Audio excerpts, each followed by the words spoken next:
시청자 여러분 안녕하십니까. 지금부터 저녁견의 한보정론을 시작하겠습니다. 자, 방금 전에 말이죠. 이 한동훈 위원장하고 의료계 의대 교수협의회 이 회장단하고 간담회가 끝났습니다. 적극적으로 중재 역할을 하겠다라는 입장을 밝혔어요. 자, 그래서 지금 이제 이 파국으로 지금 치닫고 있는 의료계의 그 말하고 그런 장기 파업이 말이죠. 해결될 기미를 보일 가능성을 일단 기대해 볼 수 있는 것 아닌가 생각이 들어서요. 그 다음에요, 우리 국민의힘에서 이재명이 선거법 위반 혐의로 고발했습니다. 자, 이거 제대로 걸려들었어요. 한마디로 해서 이제 마이크를 써서는 안 되는데 마이크를 썼고요. 그리고 다른 정당 후보를 위해서는 유세 활동을 할 수가 없는데 또 유세 활동을 한 거. 이 두 가지가 선거법 위반이다. 제대로 걸려들었습니다. 자, 그 다음에는요, 지금 이제 서울 지역에서의 우리 국민의힘 지지율은 급격히 상승하고 있고요.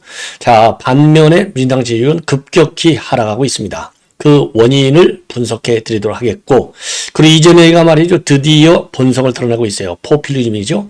자, 지난번에 코로나 때도 현금을 풀어갖고 좀 덕을 봤잖아요.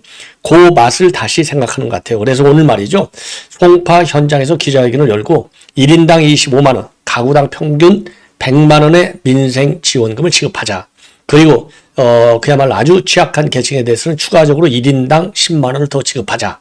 이러한 입장을 내놨는데요. 자, 우리 국민들이 그 의도를 다 알지요. 예. 자, 그 다음에는요, 지금 정성호 친명좌장 제대로 걸려들었습니다. 무려 말이죠. 지금 이제 4선 의원에서 이제 5선으로 넘어가고 있는, 그래, 5선 의원을 지금 노리고 있는데, 4선을 하면서 재산이 무려 얼마가 들었느냐? 33억 원이 들었다는 겁니다. 늘어났어요. 자, 그런데 33억 원 늘어날 때 재산 신고서에 보면 전부 급여 저축으로만 돼 있어요. 그러면 도대체 이 생활비하고 뭐 다른 여러 가지 경비는 어디서 썼냐 이거요. 뻔한 거 아니겠습니까? 1년에 1억 5천. 그 다음에 이제 선거에는 3억 원의 후원금을 받고 있는데 요 후원금 의혹이 제일 크거나 아니면 뭐 이 정성호도 이재명의 최측근 중에 측근 아니에요? 요 측근들이 제일 좋아하는 게 뭡니까? 부패 카르텔로 해서 그야말로 부패 카르텔에 빠져 있다는 거 아니겠어요?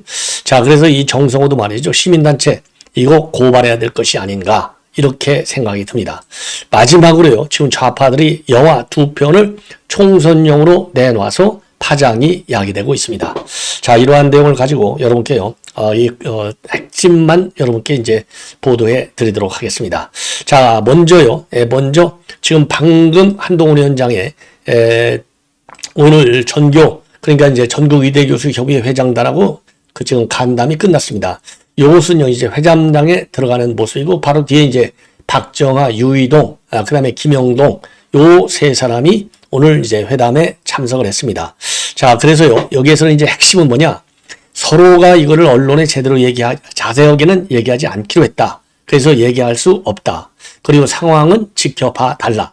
그리고 적극적인 중재 역할을 하겠다. 요렇게 압축이 됩니다.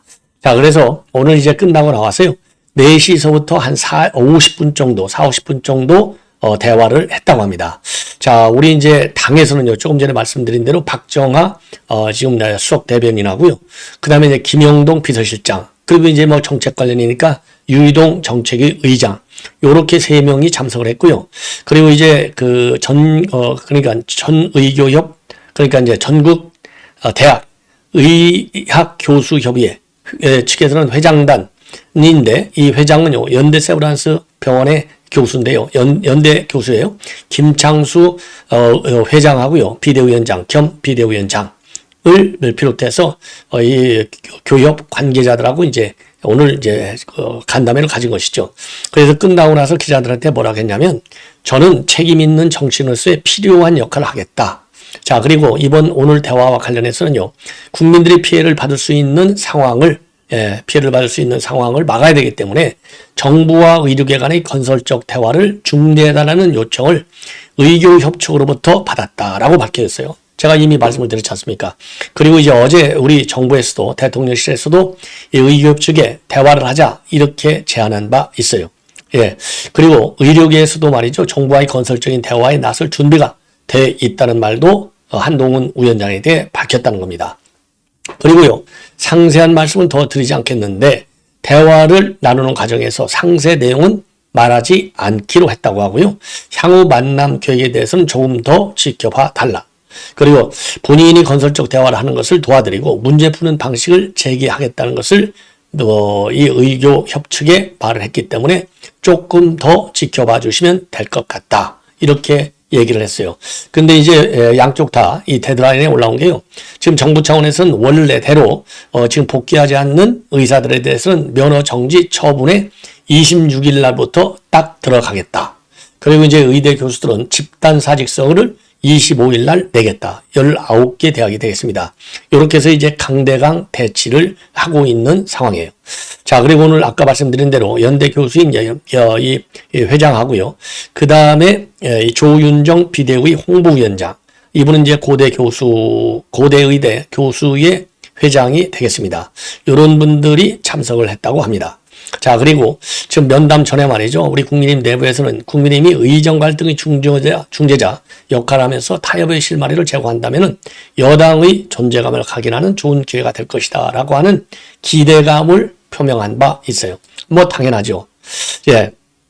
자, 그래서 오늘 말이죠. 오늘 이 대화 상당히 제가 보기에는요.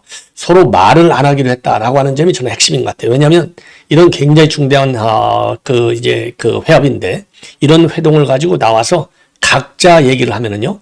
우리 한국말 아다라고 어다라고 하잖아요.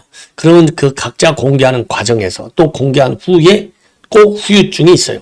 예를 들어서 대통령실에서 그야말로 여야 무슨 뭐 대표회담을 한다든가 그러면은 이 발표 내용이 조금씩 달라갖고 그게 화근이 되는 경우가 있지 않습니까? 그래서 양측 모두가 이 대화 내용은 발표하지 않기로 했다. 요걸 보면 상당히 중대한 메시지를 전달한 것이 아니냐. 그래서 이 상당히 중요한 메시지라고 하는 것은 뭐겠어요? 의대 주문 규모, 숫자를 과연 어느 정도로 조정할 수 있느냐. 이런 거 아니겠습니까? 자, 그래서 제가 보기에는요, 오늘, 그리고 한동훈 위원장이 아예 언론에 대놓고 내가 적극적인 역할을 하겠다. 이렇게 얘기했잖아요. 그리고 이제 의료계에서도 그러한 요청을 했다. 요렇게 얘기한 걸로 봐서는 만약에 이제 한동훈 위원장이 말이죠.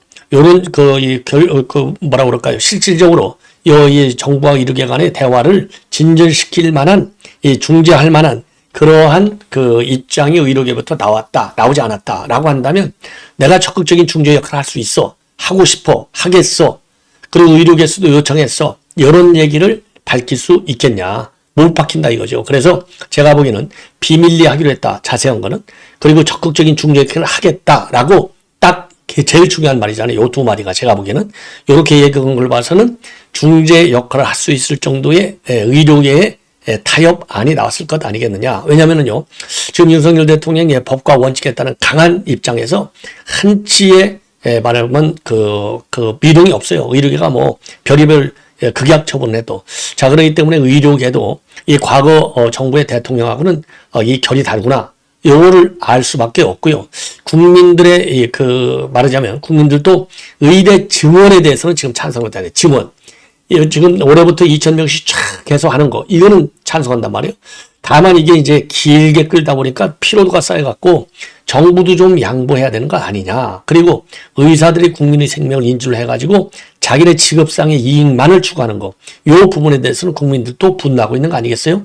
그래서 다른 보완적인 수단을 지금 이미 예를 들어서 소송, 이 의료 분쟁과 관련된 소송에서 의사들이 좀 면책 받을 수 있는 범위를 넓혀달라. 이거 윤 대통령이 이미 입장을 발표했지 않습니까? 그리고 특정 영역에서 지금 의료 수가가 너무 낮다 보니까 의사 자체가 나오지 않는다. 이런 것도 윤 대통령 그거 대대적으로 좀 인상을 해갖고 높여주겠다. 이런 입장을 밝혔지 않습니까? 그래서 의대 증원 그 자체 숫자는 제가 이제 한번 그림을 그려보면은요. 의료계에서는 뭐 좀 양보를 하되 그 숫자 이외의 다른 부분, 의사들이 갖고 있는 어떤 수건 사업 같은 게 있을 거 아니에요? 정말 이것만큼은 정부가 해결해 주셔야 된다. 뭐 제일 기본이 의료 수가겠죠. 의료 수가 조정하는 거하고, 그 다음에 정부 차원에서 뭐 여러 가지 의료 산업에 대한 어떤 의료 이 학계 여기 그다음에 의사들 요런 부분에 대한 지원과 인센티브 요런 거를 좀 대대적으로 키워달라 이런 거 아니겠습니까? 자, 그런 부분에서는 정부가 정책적인 의지를 갖고 얼마든지 쉽게 얘기해서 인센티브를 줄 수 있는 건 아니냐. 그래서 상당히 중요한 모멘텀을 만들었을 가능성이 저는 크다. 이렇게 보여집니다. 자, 그러면 뭐 의사들 입장에서도요. 숫자는 양보했지만은 다른 뭐 덤으로 인센티브를 많이 갖고 오잖아요. 그러니까 이 전공이라든가 교수들이라든가 학생들 한테도 내놓을 카드가 있는 것이죠. 그래서 주거니 받거니 한 기브 앤 테이크. 이게 이제 협상의 기본인데 기브 앤 테이크가 충분히 나오지 않았느냐. 이렇게 보여집니다. 자, 이 정도로 해서 이제 이원 말씀을 마치고 자, 이번에는요. 지금 이제 우리 국민의힘에서요. 고발에 들어갔습니다. 고발. 바로 이재명이 고발한 것이죠. 한마디로 얘기해서. 그래서 다른 비례정당, 그러니까 이제 민주당의 비례정당이잖아요. 비례정당 후보를 이재명이는 직접 본인이 후보로 나왔기 때문에 지지 유세를 할 수가 없어요. 예. 그런데 지지를 유세했고, 그 다음에 선거 기간이 아닐 때는 마이크를 쓸 수가 없는데 마이크를 기자회견이라고 하는 이 꼼수를 써가지고 마이크를 썼어요. 이 두 개가 분명히 선거법 위반이다. 자, 그래서 말이죠. 우리 국민의힘에서 이제 고발 예정이다. 왜냐하면 뭐 오늘 휴일이니까 내일 고발하겠다 이거죠. 자, 그래서 오늘 이제 국민의힘 측에서 발표한 공지문을 보면은요. 어제죠. 23일 날 포천에서 더불어민주연합 비례 24번 서승만 24번까지 당선시켜야죠. 이렇게 얘기를 한 거예요. 자, 그런데 본인은 개항 출마 후보자잖아요. 개항 출마 후보자가 다른 정당이거든요. 어쨌든 간에 법률적으로 보면 더불어민주연합 다른 정당 후보 지지를 호소하는 유세를 한 거나 마찬가지예요. 그래서 이거는 공직선거법상 명백히 위배가 된다는 겁니다. 예, 그래서 민주당의 정략적 목적으로 준연동형 비례대를 단독으로 통과시킬 때부터 이미 예견된 일이다. 국민들도 이해하기 어려운 기형적 선거제도를 만들어 놓고 현행 법률까지 운반했기 때문에 책임을 묻지 않을 수 없다. 이렇게 입장을 밝히고 있어요. 이게 바로 뭐냐? 공직선거법 88조에 따르면은요, 후보자가 다른 정당이나 선거구가 같거나 일부 겹치는 다른 후보자를 위한 선거운동은 할 수 없다. 이렇게 되어 있습니다. 자, 그래서 이 부분이 이제 걸리는 것이고, 또 하나는 뭐냐? 지역 유세를 하는데 말이죠. 현장 기자회견을 빙자해서 꼼수로 마이크를 사용하고 있어요. 그래서 동탄 호수공원이라든가 서울 마포, 전남대, 파주 금능역, 중앙광장 이런 데서 군중을 모아놓고 야외 기자회견을 핑계로 해서 마이크로 선거 유세를 한 거. 이거는 공직선거법상 확성장치 사용 금지 규정을 위반한 거가 된다는 것이죠. 자, 그래서 요것은 말이죠. 사실상 이건 선거 유세에 해당되는 것이고 기자들 질문은 또 지 마음대로 선택적으로 받고 그렇죠? 그리고 국민의 후보에 대한 낙선은 또 아주 강하게 주장하고 자, 이거야말로 확실한 선거법 위반이다. 예, 공직선거법 91조 1항 위반. 자, 그래서 내일 고도로해서 이제 말씀을 마치고요. 그리고 이제 이재명이가 지금 이제 경기도 분도를 하면은 경기도 북부를 분도로 하면 강원 서도 정도가 된다. 이래서 강원도 비하 논란이 있어요. 자, 강원도 비하 논란이 있는데 여기에 대해서 잠실 오늘 지금 이제 지원 유세에서 말이죠. 여기에 대해서는 이제 유감의 뜻을 표했습니다. 뭐 사고 저지르고 유감 뜻한 듯 무슨 그게 의미가 있겠습니까? 자, 이번에는 말이죠. 이번에는 지금 서울 지역에서 우리 국민의힘이 최근에 이제 이 갤럽 여론사의 추이를 쭉 보면 말이죠. 어마어마하게 국민의힘 지지율이 올라가고 있어요. 자, 그래서 왜 국민의힘은 올라가고 그 다음에 민주당은 왜 떨어지느냐 요거를 설명을 해드리도록 하겠습니다. 자, 우선요 요 도표를 한번 보여드릴게요. 요거 숫자가 여러분들 화면으로도 이 정도면 뭐 충분히 보일 거예요. 자, 요거를 조금만 자, 요 정도 보시면요. 자, 3월 첫째 주에 우리 국민의힘이 45 그리고 민주당이 24 그래서 21%나 서울 지역입니다. 서울 지역 높았어요. 그런데 3월 둘째 주에 팍 떨어졌습니다. 3월 둘째 주에 국민의힘은 15나 빠졌고 대신에 민주당은 8로 올라갔습니다. 자, 그런데 지난주 금요일이 되겠습니다. 이게 이제 갤럽 조사니까요. 요걸 보면은 우리 국민의힘은 39로 9포인트나 확 올라갔어요. 그리고 민주당은 32에서 26으로 6이 확 떨어졌다. 자, 그래서 둘 차이가 13. 지난 두 번째 주로는 우리가 국민의힘이 2% 정도밖에 뒤로 밀렸는데 이번에는 우리가 13%나 민주당을 따돌리고 있어요. 자, 이렇게 해서 이제 편차가 커졌는데 이 원인을 지금 펜앤마이크에서 분석한 내용을 제가 인용해서 말씀을 드리면 잘 분석한 것 같아요. 야, 기본적으로 이게 기본적으로 가장 큰 게요. 자, 그동안에 이제 논란이 되었던 게 이종섭, 이 발목을 잡았던 게 윤한 갈등이라고 해서 이종섭 기구 안 한 거하고 황상무가 사퇴 안 한 거. 근데 이것들이 둘이 다 이 두 가지가 싹 해결이 돼버렸어요. 이게 이제 제일 큰 원인이 된다. 예. 이렇게 보여지고요. 그 다음에는 또 하나 뭐가 있느냐. 조금 전에도 말씀드린 대로 이제 의료파 문제. 예, 정부가 2,000명 고소하고 있고 의사들은 더 이상 진료할 수 없다. 요게 장기화되면서 피로도가 높아졌어요. 그러다 보니까 이게 상승에 빠지는 원인으로 작성이 됐는데 지난주에 말이죠. 정부에서 서울을 빼놓고 서울은 뭐 증원이 없고 지방의대를 대대적으로 증원하겠다라는 입장을 내놓은 거예요. 그러니까 지금 이제 수도권이 아닌 비수도권의 의료의 이 퀄리티 굉장히 떨어지고 이것은 뭐 당연히 의사가 없으니까 떨어지는 거 아니겠어요? 그런데 이제 지역 비수도권의 의료 개선에 대한 정부의 강력한 의지 신호를 준 거예요. 이게 이제 우리 국민들한테 평가를 받는 거예요. 그래서 요 세 가지. 예. 그래서 이종섭 이렇게 이제 늘어나게 된 것은 이종섭 기구, 그 다음에 황상무 사퇴, 그다가 이제 지방의대를 대대적으로 키워주는 거. 요 세 가지가 원인이 됐다. 왜냐면은 이게 말이죠. 지난주 날짜가 이게 조사를 언제 했냐. 19하고 20하고 21일 3일간 했어요. 19, 20, 21일 3일간을 했는데, 예. 황상무는요, 20일 날 아침 한 7시경에 이게 보도가 되기 시작했어요. 황상무는. 예. 그러니까 이게 딱 반영이 되는 것이고, 그 다음에, 지금 여러분들 잘 아시다시피, 그 다음에 이제 이종섭 대사 귀국도 아주 발빠르게 이루어진 겁니다. 이종섭 대사도 말이죠. 21일 날 들어왔어요. 예. 20일 날 들어온다라고 공표를 해놓고 21일 날 들어왔어요. 자, 그러니까 이게 21일까지 여론조사거든요. 여기에 반영이 되는 겁니다. 예.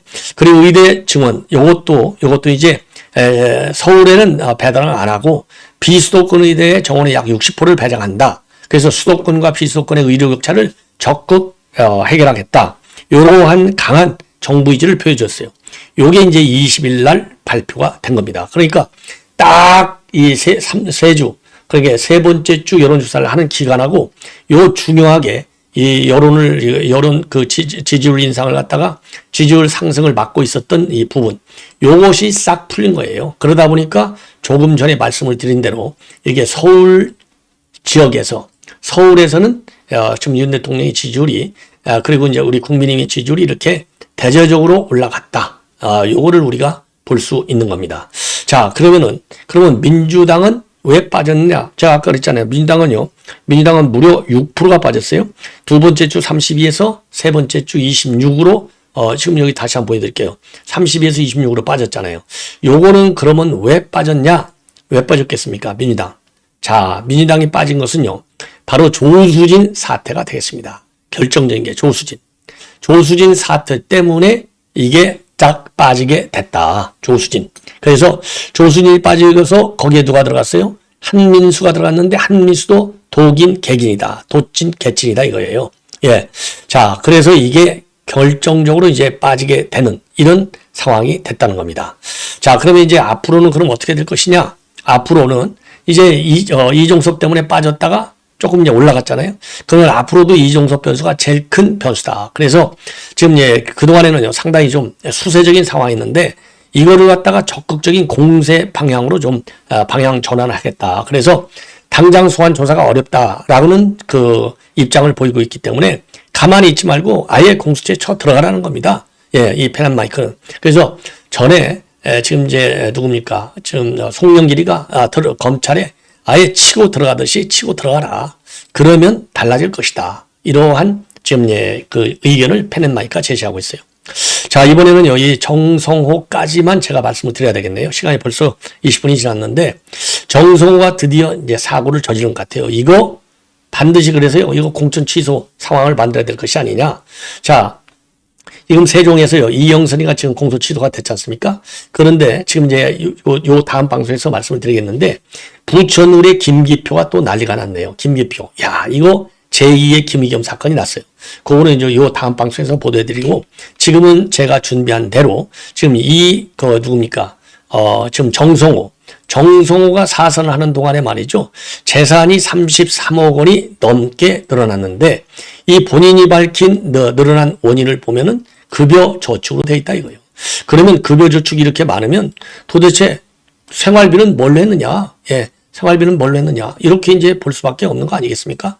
자, 그래서 요게 이제 그 어떤 부정의 요인이 있는 것 아닌지, 요런 문제를 철저하게 파헤쳐야 될 것 같아요. 자, 그래서 제가 말이죠. 자료 화면을 한번 여러분께 보도해 드리겠는데, 요걸 보시면, 아, 이거 심각하네. 바로 알 수 있어요. 자, 지금 이것도 이제 펜앤마이크에서 보도하고 있는 내용인데요. 자, 2004년도 처음 이제 국회의원이 됐을 때부터 2023년도, 예, 지금 이제 20년간 11억 원에서 45억 원으로 늘어났어요. 무려 33억 원이 늘어난 겁니다. 20년간 33억 원. 예. 그래서 이 원인이 뭐냐? 요게 이제 문제가 되고 있고요. 자, 그래서 지금 이제 예금이 또 어마어마하게 늘어났어요. 예금. 요게 이제 그 정성호 본인하고 이 우이가 본인입니다. 우이가 본인 예금 늘어나. 이거 뭐 은행들 막 쫙 있잖아요. 예. 그 밑에도 은행들 뭐 수십 개, 증권은행 뭐 쫙 해서 이게 예금이 늘어난 거예요. 자, 그래서 이 예금이 늘어났는데, 예, 아이고, 이거 뭐 자꾸 이게 나오는데, 예, 죄송합니다. 예금이 늘어났는데, 이 예금이 늘어났으면 도대체 그러면 돈은 어디서 나서 이렇게 썼냐 이겁니다. 돈은 도대체. 예. 자, 그래서 요거는요, 이거는, 그야말로 사법 조치를 통해서 확인하는 길밖에 없지 않느냐. 요렇게 생각이 되는 대목이다. 자, 그래서 이 펜앤마이크에서 이거를 분석한 내용을 보면은 말이죠. 그래서 지금 이제 우리 국민의힘에 거기서 이제 지금 현재 이번 동두천인가요? 여기에 이제 출마를 했는데 거기에 나와 있는 우리 국민의힘 후보는요. 이거 사퇴하라. 이런 지금 주장을 하고 있어요. 예.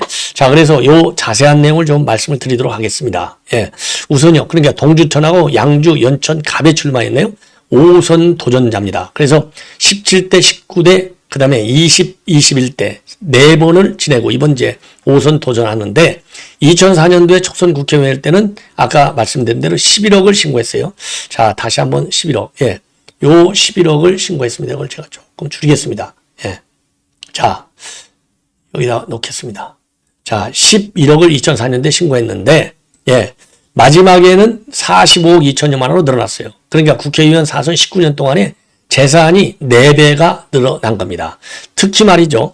이 재산을 보면요. 2021년도 배우자가 연천군에 있는 250만 원 상당의 연립주택을 증여받은 것 이외에는 상속이나 증여 없이 모두 부동산 매매, 주식, 금융상품 투자 이런 걸 통해서 늘어났다는 겁니다. 그래서 2004년도에 본인이 7,300만 원, 배우자가 3억 2,800만 원을 신고했던 예금이요. 2023년도에 20년이 지나서 19년이 지나서요. 본인은 7,300만 원짜리 예금이 3억 2,600만 원. 그리고 배우자 3억 2,800만 원짜리 예금은 무려 25억 4,100만 원을 신고했다는 겁니다. 어마어마하게 신고한 것이죠. 어마어마하게. 예. 그래서 부인이 말이죠. 부인이 22억이나 늘어났어요. 그런데 낙선한 16대 총선 때 2000년도 4월에는요. 처음 그러니까 출마해서 낙선했을 때는 이 정성호 재산이 불과 2억 4천여만 원밖에 되지 않았어요. 그러니까 국회의원이 된 이후에 재산이 무려 지금 20배가 늘어난 겁니다. 20배. 그런데 증가 이유는요. 재산 신고를 보면은 대부분 급여 저축이라고 되어 있는데 매년 꾸준히 2, 3억 원씩 늘어났다는 겁니다. 그래서 단순하게 급여 저축으로만 보기에는 어렵다. 그리고요, 또, 정성호 지역구 내에 대학이 하나 있는데, 이 대학에, 지금 대학에 말이죠, 전시 중인 그림이 있는데, 이 그림이 누구 거냐? 정성호 의원의 부인 거랍니다. 부인 거. 예. 그래서 이 경기 북부에 있는 이 대학인데 2021년도에 이 부인이 홍 씨예요. 홍 씨 그림을 구입해서 건물 로비에 전시한 바 있다고 합니다. 근데 이 대학 건물 로비에 전시된 그림은요. 정성호 부인 거 이외에는 없다고 그래요. 야, 이거 문제가 있죠? 다. 그리고 또 이 부인 홍 씨의 경우에는요. 양주시의회가 1층 로비에 의정 갤러리를 조성하고 2021년도 4월부터 6월까지 양주시의회 개원 30주년 기념 양주미술협회 회원 전시회를 열었는데 그때 A 대학교에서 판매한 그림을 출품했다는 겁니다. 자, 이거 수상하지 않습니까? 자, 그런데 이와 관련해서 이 작품 구입 금액, 화랑 이름, 국회의원 부인 작품을 선택하게 된 경위, 교비 과목 이런 거에 대해서는 이 대학 측에서 일체 발언을 하지 않고 있다고 합니다. 자, 그래서 이러한 재산 증폭 폭증 문제를 놓고요. 동두천, 양주, 연천 갑에 있는 우리 국민의 안기영 후보는 뭐라고 얘기하고 있느냐? 양주시의 정체 그리고 낙후로 인해서 대부분의 양주 시민들의 자산은 감소했다. 그런데 국회의원 재산이 수십 배가 늘어났다는 것은 국회의원직이라고 하는 것이 재산 증식의 수단으로 악용된 증거 아니냐. 그래서 후보 사퇴를 지금 요구하면서 요 논란이 많이 지금 확산되고 있다. 예, 이러한 말씀을 드립니다. 자, 이러다 보니까요, 그 정성호가 김남국 의원 이제 이 코인 거래 때문에 문제가 많았잖아요. 그때마다 김남국을 감쌌다. 이런 사례가 있어요. 이걸 보면 본인의 재산 증식에 조금 뭔가 의혹이 있으니까 김남국이 저렇게 이 코인 거래하면서 투기한 거, 요거에 대해서는 감싼 것이 아니냐라는 의혹도 제기되고 있다는 점도 참고적으로 말씀을 드립니다. 자, 시청자 여러분 이렇게 해서 이거 정성호 의원과 관련해서는요, 반드시 시민단체 여러분들 고발하십시오. 예, 고발 이외에는 다른 방법이 없다. 이렇게 주장하고 싶습니다. 시청자 여러분 이것으로 본 방송을 마치겠습니다.